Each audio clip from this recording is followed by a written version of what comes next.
1월 19일 오늘 하나님의 말씀은 느헤미야 9장 말씀입니다. 본장에서 유다 백성들은 금식하며 거국적인 회개 집회를 가졌습니다.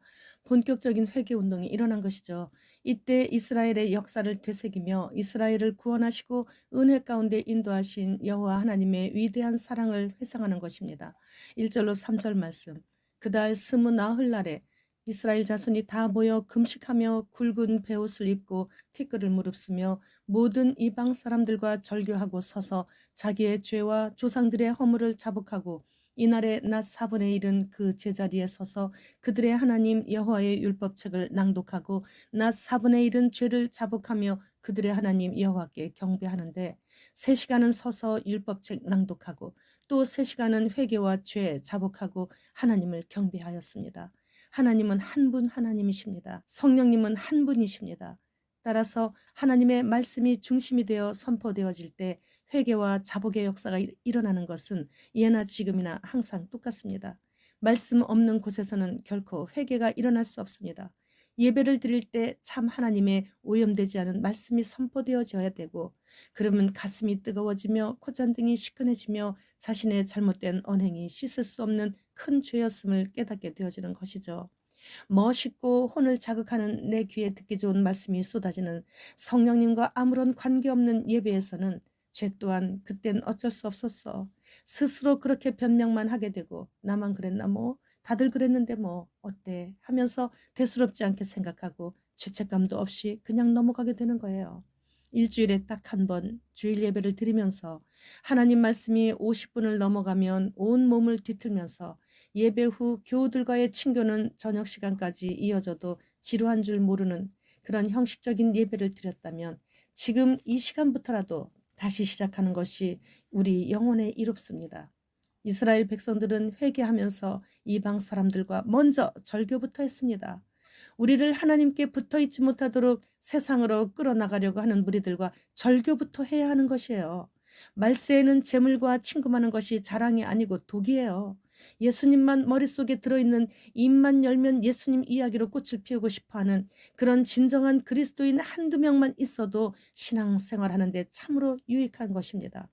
하나님께서 시내산에 강림하셔서 모세에게 율법을 주시는 동안을 못 참아 하나님께서 지척에 내려오셔서 계시는데도 아론을 협박해서 금송아지를 만들어 제단을 쌓고 부어라 마셔라 하면서 춤을 추며 우상인 금송아지를 경배했던 사람들이 수많은 기적을 체험한 주인공들이었습니다. 아론은 모세에게 책망을 듣자 변명하기에 급급했죠. 백성들이 폭동을 일으킬 것 같아서 금송아지를 만들 수밖에 없었노라고.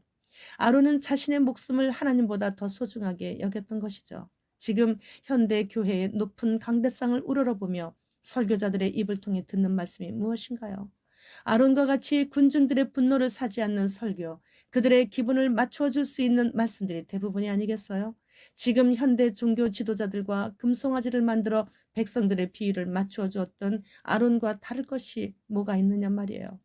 하나님께서 아론에게 진노하실 때 모세가 중보자로 나서 하나님의 진노를 면할 수 있었지만 지금 현대 종교 지도자들은 누가 중보자로 나서서 하나님의 진노를 막아줄 것인가요? 아무런 대책도 없이 저렇게 하나님 두려운 줄 모르고 막 살고 있는 것이에요.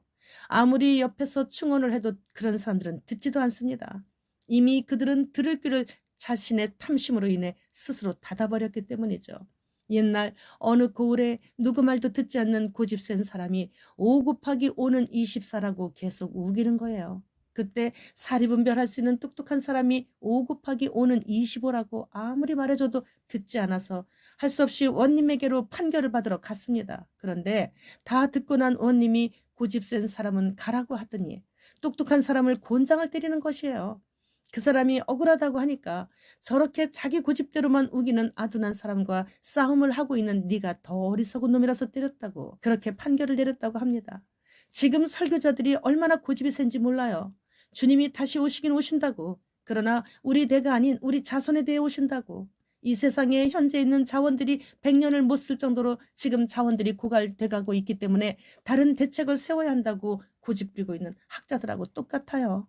우리는 그런 자들과 대항해서 싸울 것이 아니에요. 지금은 내가 살아야 하는 것이 더 중요하고 급하기 때문에 시간을 그런 곳에 허비할 수 없는 것이죠. 오직 주님 앞에서 생각하고 말하고 행동해야 하는 것입니다. 오직 성경대로 살다 간 사람이라야만 흰세마포 옷을 입게 되는 것이기 때문이죠. 교회 건물과 외적인 면에서 만족하며 친교가 제1의 목적이 되는 예배를 드리다가 잠시 후에 그때가 오늘이든지 내일이든지 우리는 이 땅을 떠납니다. 누구나 반드시 다 떠납니다. 그리고 그때 그렇게 예수님을 액세서리 정도로만 취급했던 교인들은, 그리고 설교자들은 영혼을 보내야 하는 그 두 갈래 길에서 오른쪽 문은 굳게 닫혀 있기 때문에 그들에게는 어쩔 수 없이 열려있는 왼쪽으로 난 문으로 들어갈 수밖에 없게 되는 것이겠죠. 그리고 영원히 자신의 처지를 저주하면서 구더기도 죽지 않는 불 속에서 영원을 보내게 되는 것입니다. 휴거를 사모하는 성도들은 깨달아야 해요. 어떻게 사는 것이 휴거 준비인지를. 휴거를 사모하고 자주 휴거를 입에 올린다고 다 휴거되는 것이 아니라는 것은 다 알고 있죠. 말씀 중심으로 생활할 때 회개로 옷을 빨아 입을 수 있게 되는 것이고, 그리고 그날이 될 어느 날 호련히 변형된 몸을 입고 공중으로 끌어올림을 받게 되는 것입니다. 국제경제 다보스 포럼에서 전 세계 국민들에게 15분 거리만 이동의 자유를 주는 법을 제정하려고 하고 있죠. 그래서 누구든 차를 갖지 않도록 해주겠다고 선심을 쓰는 것처럼, 우리를 편리하게 해주는 것처럼 교회도 못 가게 하려고 본격적으로 짐승 정부를 위한 통제 시스템을 작동하려고 하고 있는 것이에요. 주님께서 곧 오신다는 것을 짐승들이 이렇게 우리에게 이런저런 모습을 보여주면서 세세하게 알려주고 있는 것입니다. 주님 이제 보좌에서 일어나십니다. 주님 어서 오시옵소서. 마라나타.